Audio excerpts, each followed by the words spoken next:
semua, salam sejahtera. Oke, malam ini kita akan membahas kembali tentang tabel implementasi nilai berakhlak, tapi kali ini kita akan membahas tentang nilai berakhlak yaitu adaptif. Sedikit saran teman-teman, aku udah ada dapat topik nih.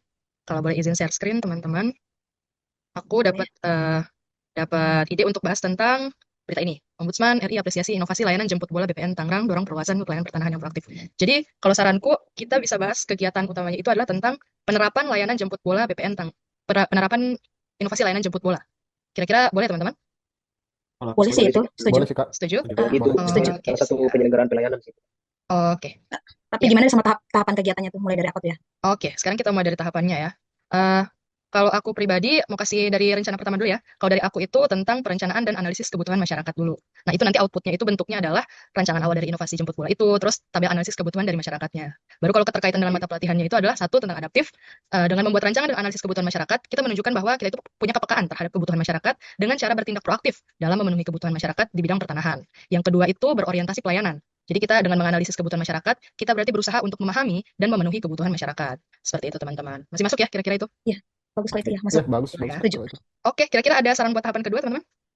Kalau dari saya, lanjut dari Kak Rahma, itu mungkin tahapan yang keduanya adalah sosialisasi kepada masyarakat terkait manfaat dan prosedur inovasi layanan jemput bola ini. Di mana output atau hasil yang dikeluarkan yaitu yang pertama, yaitu berupa brosur inovasi layanan. Kemudian yang kedua, ada yang daftar hadir sosialisasi. Kemudian yang ketiga, ada yang notulensi atau berita acara penyelenggaraan sosialisasi tersebut. Kemudian keterkaitannya dengan mata pelatihan, itu yang pertama bisa dikaitkan dengan nilai adaptif. Di mana dalam melakukan sosialisasi, petugas menyesuaikan cara penyampaian dengan karakter masyarakat setempat, di mana hal ini sesuai dengan kode perilaku, menyesuaikan diri dalam menghadapi perubahan. Kemudian yang kedua, itu terkait dengan nilai berorientasi pelayanan. Dalam melakukan sosialisasi, petugas menunjukkan sikap ramah, responsif, dan empatik terhadap masyarakat saat menjelaskan layanan, di mana hal ini sesuai dengan kode perilaku, ramah, cekatan, solutif, dan dapat diandalkan.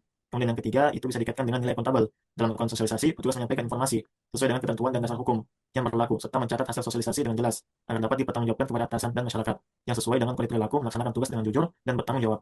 Kemudian yang terakhir itu bisa dikaitkan dengan nilai kolaboratif, di mana untuk menyukseskan kegiatan sosialisasi, para petugas bekerjasama dengan perangkat desa, pemerintah daerah, dan tim lapangan lainnya, untuk membangun sinergi lintas pihak agar tujuan pelayanan publik dapat tercapai. Hal ini sesuai dengan kode perilaku, terbuka dalam bekerja sama untuk menghasilkan nilai tambah. Itu masukan dari saya, Kak.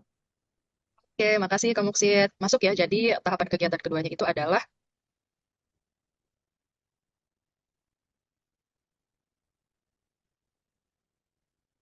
sosialisasi kepada masyarakat ya, yang kedua ini. Ya, betul. Oke. Untuk next tahapan kegiatan ada yang punya saran teman-teman? Mungkin aku ya yang mau kasih saran. Melanjutkan tahapan kegiatan dari Mas Muksid tentang sosialisasi. Mungkin aku rasa tahapan selanjutnya itu harusnya ini ya, kita sudah mempersiapkan teknisnya dan melatih pegawai pelaksana nanti kegiatannya. Outputnya itu bisa ini karena berbicara persiapan teknis, jadi mungkin kayak lebih ke peralatan ya, kayak mobil layanan yang sudah siap pakai, peralatan digital seperti laptop, printer, koneksi internet, dokumen digital, dan pegawai yang terlatih tentunya. Untuk keterkaitan dengan nilai substansi, itu saya merasanya bisa masuk di tiga nilai. Yang pertama adaptif. Kenapa adaptif? Karena dengan kita melatih pegawai ya, itu kita sudah berinisiatif memanfaatkan teknologi digital agar pelayanan tetap berjalan meskipun di luar kantor, yang bisa mencerminkan semangat ya untuk berinovasi dan tidak tergantung pada cara kerja lama seperti masih pelayanan di loket. Itu juga masuk di panduan perilaku, terus berinovasi dan mengembangkan kreativitas. Yang kedua ada akuntabel menurutku. Karena jika kita menggunakan fasilitas-fasilitas yang sudah disediakan kayak mobil layanan ini ya, dan peralatan digital, untuk tujuan pelayanan menunjukkan perilaku kita memanfaatkan kekayaan dan barang milik negara itu tanggung jawab efektif dan efisien gitu, bukan untuk pakai ke tempat lain. Yang ketiga kompeten.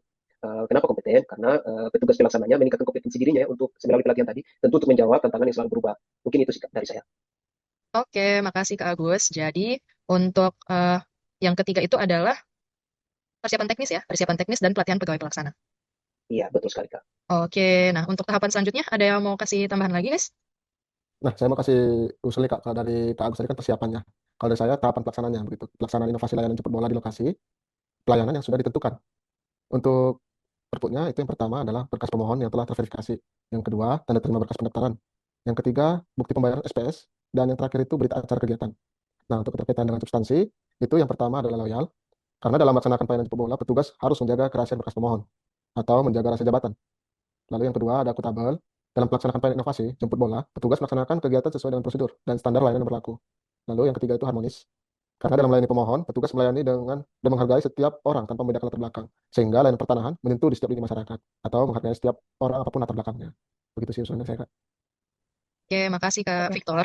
Berarti yang keempat ini adalah penerapannya ya, pelaksanaannya, pelaksanaan dari eh, inovasi tersebut. Oke, kalau tahapan selanjutnya kira-kira ada saran lagi teman-teman? Kalau dari saya untuk tahapan kelima ini mungkin evaluasi pelaksanaan layanan jemput bola.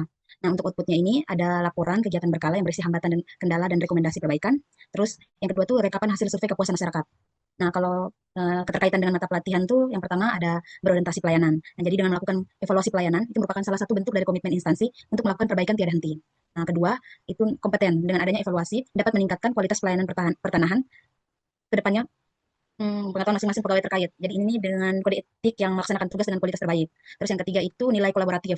Jadi bekerja sama dengan anggota tim dalam membuat laporan kegiatan dan menyusun rekapan hasil SKM ini merupakan menunjukkan kita tuh terbuka dalam bekerja sama. Kayak gitu sih menurut saya. Oke, mantap. Jadi yang terakhir ini evaluasinya ya. Evaluasi terkait pelaksanaan inovasi layanan jemput bola. Oke, karena kita udah bahas tadi tentang tahapan kegiatannya, terus output hasilnya, sama kedua hal itu, sama keterkaitan dengan mata pelatihan.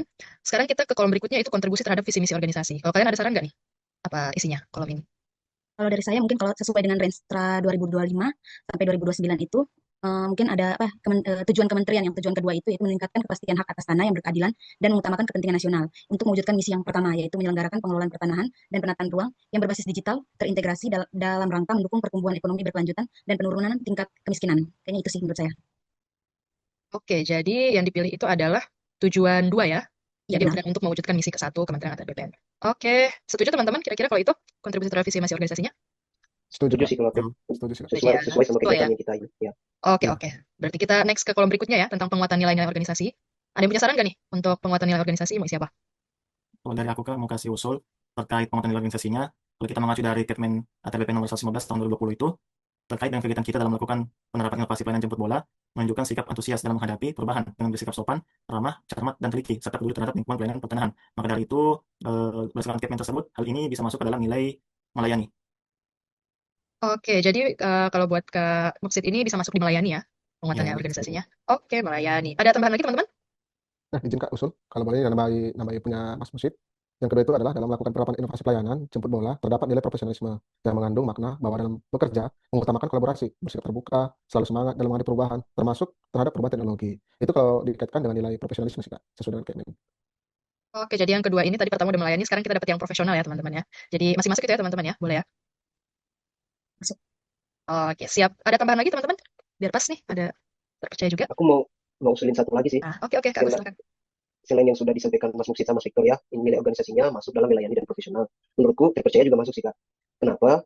Karena dengan kita melakukan penerapan inovasi pelayanan jemput bola ini, pasti sikap patuh dan taat pada peraturan itu akan menjadi dasar utama gitu dalam menjalankan kegiatan agar sesuai dengan ketentuan hukum dan prosedur pelayanan yang sudah dibuat, pelayanan pertanahan yang sudah dibuat. Nah, dengan sikap taat ini, kita tidak hanya memastikan inovasinya itu berjalan tertib dan akuntabel, tetapi juga akan menjaga kepercayaan masyarakat gitu, serta nama baik instansi. Makanya aku berpikir terpercaya harusnya masuk juga sih Kak. Mungkin itu. Oke, terima kasih teman-teman atas saran-sarannya. Jadi aku kasih satu dulu ya, gabung jadi satu dulu. Oke, izin share ke screen ya teman-teman. Ini Ya, betul hasilnya. Kak. Boleh Kak, boleh. Ya, jadi inilah hasil diskusi kita hari ini, teman-teman. Hari ini kita membahas kegiatannya itu adalah tentang inovasi penerapan pelayanan jemput bola di kantor pertanahan. Nah, tahapannya itu ada, kalau boleh saya simpulkan, teman-teman, ada tentang perencanaan dan analisis kebutuhan masyarakat, kemudian sosialisasi kepada masyarakat terkait manfaat dan prosedur inovasi layanan jemput bola ini, terus persiapan teknis dan pelatihan pegawai pelaksana, kemudian pelaksanaan inovasi layanan jemput bola di lokasi pelayanan yang sudah ditentukan, dan yang terakhir evaluasinya. Untuk visi misinya kita ambil dari sesuai dengan Renstra 2025 sampai 2029 Kementerian ATR BPN ya, yaitu tujuan 2 untuk mewujudkan misi ke-1 dari visi misi Kementerian ATR BPN. Dan untuk penguatan nilai organisasinya ini masuk semua ya teman-teman, di melayani, profesional, terpercaya juga. Oke, terima kasih teman-teman atas diskusinya hari ini. Semoga diskusi kita hari ini bisa memberikan manfaat dan pengetahuan untuk kita semua. Akhir kata saya tutup, sampai berjumpa di diskusi selanjutnya. Terima kasih teman-teman. Terima Terima kasih. kasih. Terima kasih Kak. Kasih Sampai jumpa. Kak, Diskusi sampai jumpa selanjutnya. kembali.